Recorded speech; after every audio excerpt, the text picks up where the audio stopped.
There was once a time, not that long ago, when the average person could get a job that was full-time, provided a livable wage and normal entitlements, like paid leave and superannuation. But that's not the case today.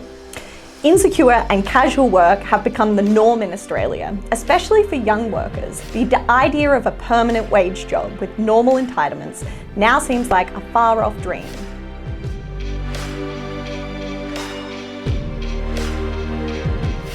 Casual work was originally intended for jobs with inherent seasonal or business fluctuations, but the practice of hiring casual workers surged after economic reconstruction in the 1980s and 1990s.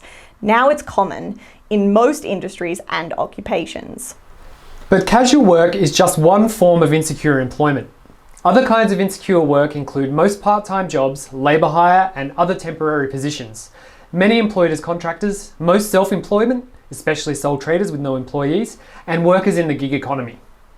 Because of the expansion of all these forms of insecure work, less than half of all Australian workers now enjoy the security and protections traditionally provided by stable, waged employment. Even before COVID-19, less than half of working Australians held a permanent full-time job with paid leave. Most worked in casual, part-time, self-employed and gig jobs.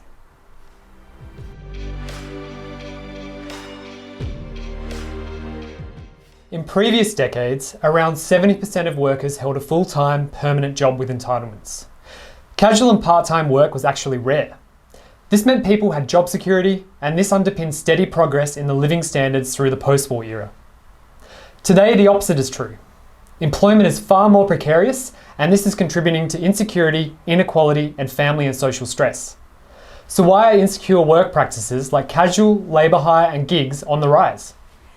Many employers prefer a just-in-time workforce, one they can upsize and downsize at will to match fluctuations in business conditions or consumer demand. Just as we have seen during the pandemic, if business declines, it's workers, not employers, that bear the costs. And insecure employment allows employers to evade many normal costs like paid leave and sick leave. And for contractors and gig workers, this extends to superannuation and workers' compensation.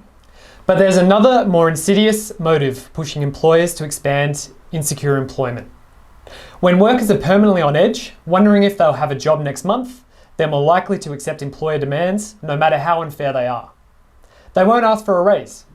They won't complain about unsafe conditions. And above all, they are less likely to join a union.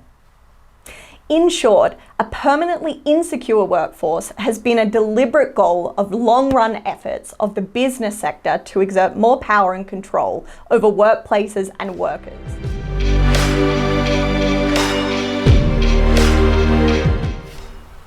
Watch our video on Australia's wage stagnation crisis for the full story. But basically, since 2013, nominal wages, the amount of money you get paid per hour or by salary, have grown just 2% per year. That might not sound too bad, but it's barely half its historic pace. And real wages, which is the actual spending power of your paycheck once inflation has been accounted for, have been totally flat. This means the cost of living has been going up at a much faster rate than wages have. The COVID-19 pandemic made matters even worse. We already mentioned how casual workers should, in theory, receive loading over and above their base rate. This is to make up for missing out on entitlements like paid sick leave, which permanent workers usually get. But in reality, casual workers earn much less than permanent staff. Median hourly wages for casual employees were 26% lower in August 2020 than for permanent employees. That's the mirror image of the supposed 25% casual loading premium advised in many modern awards. This is compounded by the fact that many casual workers have inadequate hours of work. Median weekly earnings are 52% lower for casual workers. There are many reasons insecure workers earn lower wages. To start with, half or fewer casual workers are actually paid their full loading due to a lack of information or enforcement. Even when loading is paid, the baseline against which it is calculated can be manipulated by employers, and permanent staff are typically assigned higher wage categories. Insecure workers rarely ask for a wage increase, knowing they could get let go on the spot. Finally, lack of access to promotions and advancement opportunities further suppress wages for workers in casual and other insecure positions. Underpayment of insecure workers hurts the broader economy by reducing household incomes and suppressing consumer spending. In fact, if 2.6 million casual employees in Australia were paid the same as permanent workers, their hourly wages would go up by $10, and total wage payouts across the economy would increase by $30 billion. That would provide a badly needed boost to worker incomes and consumer spending. And remember, the whole deal with casual work was that workers would receive higher than baseline compensation to account for lacking the entitlements permanent workers receive. So currently, casual workers are getting the worst of both worlds.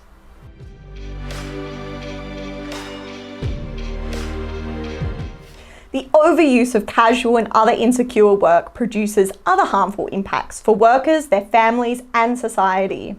Casual employees cannot typically attain mortgage financing for property purchases and other major family investments. This leaves people in less stable living arrangements with a greater risk of homelessness and family instability. The lack of paid sick leave for casual and gig workers is especially dangerous. If insecure workers take unpaid leave when ill or exposed to a disease like COVID-19, they face a painful financial penalty. This undermines their own health and that of their colleagues, customers, and the public. Insecure work also undermines occupational health and safety due to inadequate training and orientation, fear of reprisals for speaking out about safety concerns, and too frequent job changes. Similarly, workers in casual and insecure jobs have less ability to confront sexual assault or harassment in the workplace, or family and domestic abuse at home.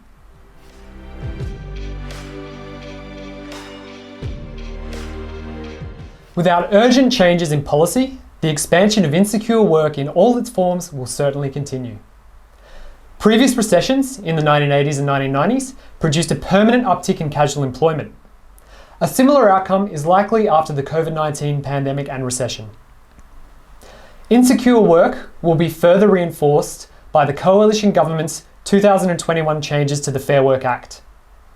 These changes explicitly endorse the right of employers to hire casual workers in any role they desire. Remember, casual work was originally intended for jobs with inherent seasonal or business fluctuation. Meanwhile, contracting out, gig work, and labour hire further continue to undermine the once dominant ideal of permanent full-time work with entitlements. Casual and insecure work reflects a very one-sided vision of flexibility. Employers can hire and fire precisely when desired, but the risks and costs to workers are painful and unfair. Australia urgently needs policies to limit insecure employment and support better, more stable jobs. Casual work should be limited to jobs with inherent and ongoing fluctuations. Basic protections like paid sick leave must be provided to all workers, regardless of their status. And the creation of secure, decent jobs must be the top priority of economic policy as Australia recovers from the pandemic.